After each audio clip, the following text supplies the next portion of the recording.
Sa una kong vlog at tinalakay ko ang kagandahan ng bayan ng Tineg sa lalawigan ng Abra. Ito ay may layong humigit kumulang 50 kilometro mula sa Benguet, ang kabisera o sentro ng Abra.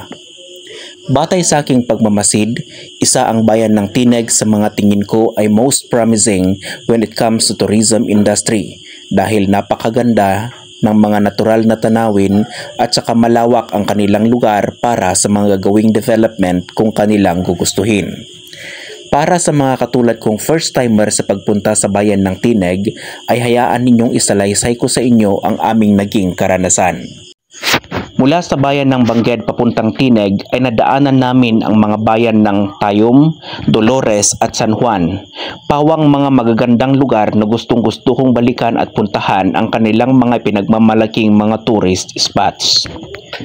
Noong nakita namin yung karatula o marker ng Tineg, ay akala namin malapit na ang kanilang munisipyo, pero hindi pala. Wala pa kaming makikitang mga bahay. Habang nagpapatuloy kami ay may nakita kaming ginagawang resort at gasolinahan na hindi pa operasyonal. Nagtuloy lamang kami sa biyahe hanggang sa narating namin ang kanilang bayan. Dahil araw ng Sabado ay walang katao-tao sa kanilang sentro. Sa kanilang munisipyo ay mayroong mga nakatalagang 2 binata sa kanilang information table. Bago ka magpunta sa mga lugar na gusto mong puntahan ay kailangan mo munang magparehistro at magbayad ng 60 pesos kada tao bilang environmental fee. Very accommodating ang mga tao sa kanilang munisipyo. Tuturo nila ang mga bagay-bagay na gusto mong malaman about sa kanilang lugar. Habang isinusulat ko ang aming mga pangalan ay nagtanong ako kung nasaan ang kanilang tindahan at doon ko nalaman na konti lang pala ang tindahan sa lugar. Kaya ang advice ko sa mga pupunta dito sa Tineg ay mas mabuting magbaon kayo ng pagkain para may nakahanda kayong kakainin sakaling gutumin kayo sa daan. Pagkatapos kong makuha ang resibo at makakuha ng mga larawan at video sa may tabi ng kanilang munisipyo, ay sumakay na ulit kami sa aming sasakyan papunta sa aming destinasyon, ang Apaw Rolling Hills. Habang nasa daan ay may nakita kaming maliit na parang bahay na may tatak na pansiteria. Tinanong ni Gab the Traveler kung may tinda silang pansit. Dahil gutom na kami at meron nga daw kaya nag-order na kami. Akala namin ay mabilis lang isi-serve ang aming order pero hindi pala, mga 40 minutes dahil sakalang pala sila magluluto pag may nag-order. Masarap naman ang kanilang pansit. Ang karneng ipinansahog nila ay yung kiniing o smoked meat. Bagong karanasan para sa amin ang makatikim ng pansit na may kiniing o smoked meat. Bagamat meron itong kakaibang lasa ay masarap naman ang dating sa aming mga dila. Pagkatapos kumain ay nagbiyahe na kami ulit papuntang Rolling Hills, Apaw Rolling Hills, at noong malapit na kami ay meron silang checkpoint to check if talagang nagbayad kami ng registration fee sa munisipyo. Inilabas namin ang aming resibo kaya napahintulutan kaming makapasok. Hindi kalayuan mula sa munisipyo ang Apaw Rolling Hills, wala pang 15 minutos ang biyahe mula sa munisipyo. Depende na lang sa bilis ng pagpapatakbo.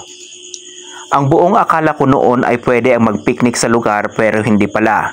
Ang iniiwasan siguro nila ay ang mga kalat na maiiwan ng mga irresponsableng turista lokal. Pagdating namin sa lugar ay umakyat kami ng mga 3 hanggang 5 minuto hanggang sa tuktok ng burol. Wala akong ibang masabi kundi napakaganda. No amok la kumagkanta kat kanta at how great thou art ta talaga ang nagpintas de lugar.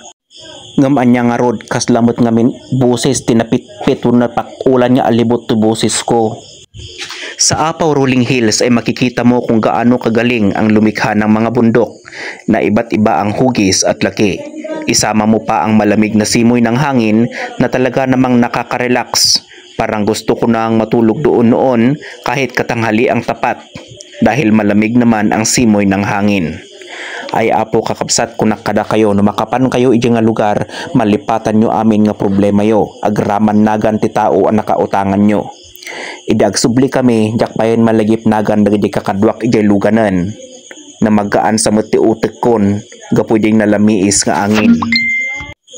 Perfect ang Apaw Rolling Hills for photoshoot activities. Kaya dinarayo ito ng iba't ibang mga grupo ng mga vloggers at motorcycle riders. Dinarayo rin ito bilang pasyalan ng mga magkakapareha. Ngamjak amo aanti, nujo wada jakadwada, wano number 2, number 3, kasjay. Ngam awan biyang tayon, basta naragsakda. Noong nasa tuktok na kami ng burol ay meron kami nga datnan doon na grupo ng mga kabataan. Noong napansin nilang nagpapalipad ng drone sila Quachero ay nag-request sila na kunan din daw sila ng video o picture. Kaya nandito rin sila sa video na ito. Kitaan yung tulatan dagiti ropro pa yung mga adings tadyak nutan malagip dagiti naganyo. Taitag kayo kuma. Thank you ta nag-follow kayo. Hadapay si Marno a grupo mutlaeng ang nagpa-video kay nagpa-picture. Nagaragsak da kapatpatang. Agyaman kami kakabsat. Isa ang bayan ng Tineg sa mga lugar na napuntahan ko na. Pero sure na babalikan ko pa sa mga darating na panahon. Dahil talaga namang iba ang ganda ng lugar na ito. Amazing ko naman.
Paki-follow Gab the Traveler and La Quachero.